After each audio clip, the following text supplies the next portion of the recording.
Road to Makkah project Pakistan کے کن شہروں کو شامل کر لیا گیا اور اس کا فائدہ کیا ہوگا؟ بڑی خوشخبری۔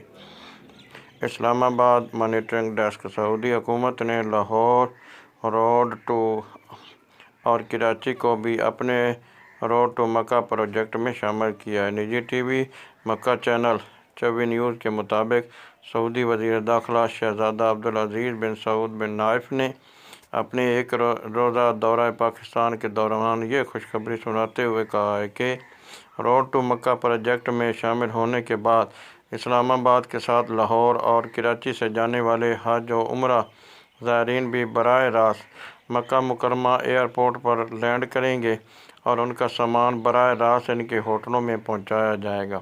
رپورٹ کے مطابق روڈ ٹو مکہ پروجیکٹ میں شامل ہونے کے بعد ان شہروں سے جانے والے زائرین کو سعودی ایئرپورٹس پر کسٹم چیکنگ کے مراحل سے بھی نہیں گزرنا پڑے گا۔